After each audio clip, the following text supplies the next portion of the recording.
Hey guys, Alex Cyclist here, just with a quick check-in for a few upgrades that I've done on my 2023 Cervelo S5 here. So if you had a chance to go into the video library, take a look at the unveiling of this bike here. I did cut some close-ups of some of the tube shapes.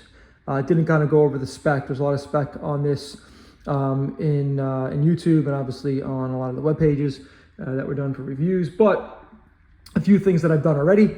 One is I actually got crank skins covers here for the crank arms.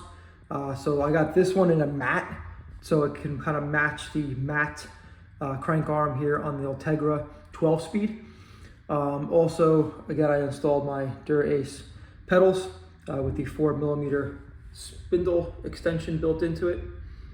I did go ahead and give a shout out to Kogel for helping me out with these larger, I wouldn't say they're oversized, but they're larger pulley wheels with ceramic bearings that you utilize in the stock cage. I love these. It's a lot cheaper going this route than going the full oversized cage itself. Just personal preference. I do own a ceramic Speedo SPW, and yeah, it's great, but it's kind of hard to justify spending that kind of cash when these things are rolling just as smooth here. So I do have them on my LA trainer bike, crit bike. I have them on my Scott Spark RC team. I have them on my Scott RC comp in Florida. So yeah, basically been getting along with these very well, and Kogel has been doing a great job, and they have great customer service. I've been texting the representative back and forth. We keep each other updated on bikes, parts, gear, so we've got a little relationship going with him, so really appreciate it. I will be upgrading the tires to the Corsa Pros with the tan wall. So I'm going to use these tires probably until about May, and then I'll switch over and make sure all this salt and I guess called road debris is off these New Jersey roads. I did go ahead and order a new seat post. This is a 15mm setback, which is actually pretty good. It got me basically almost perfectly fit here, but you can see I'm basically kind of like maxed out on the rails. I could go forward like another 3 to 4 mils. So I figured that 0 setback, which I compared to my Factor Ostro, should get me to the exact fit. So why I chose the Cervelo over others like the Canyon, which I was really excited and anxious to get because it was a really great price point, so this bike retails for $9. I didn't pay that. But the Cervelo with the Canyon and the same spec with Ultegra 12 speed was $6 grand. So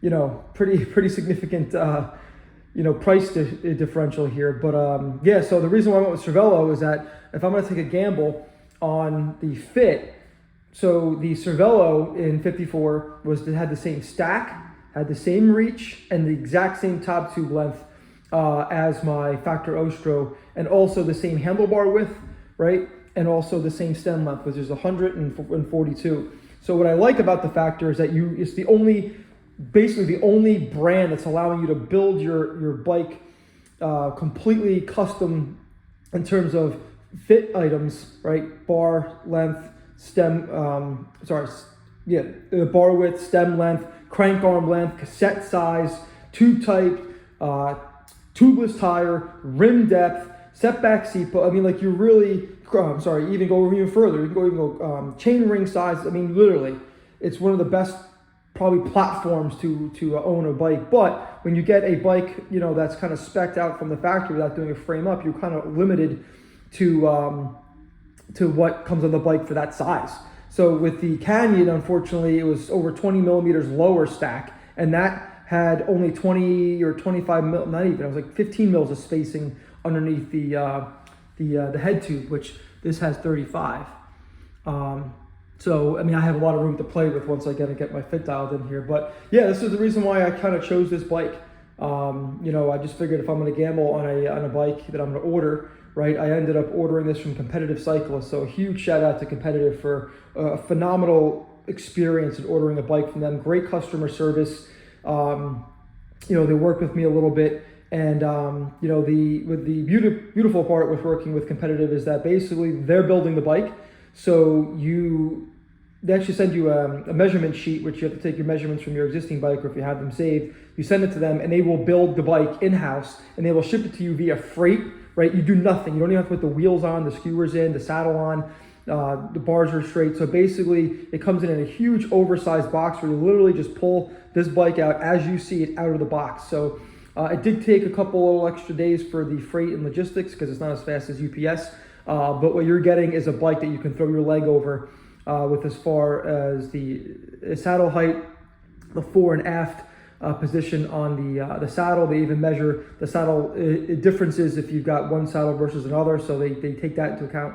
And in terms of the actual stack height underneath the stem. So basically, I can kind of throw a leg over this thing and just start rolling. Unfortunately, New Jersey has a lot of salt all over the ground, so we'll not be riding this bike at the time. But very anxious to get out there. So one minor little thing that I also do is I put on these really nice matte Arundel cages to kind of complement the raw carbon frame, which you can't really see under this lighting, but it's actually a raw carbon that's matte coated. So should be picking up my seat post this week to get these rails a little bit more centered on the seat post and get my fit exactly as it is on my factory, which I did get fit and rechecked on that bike, so I trust those measurements.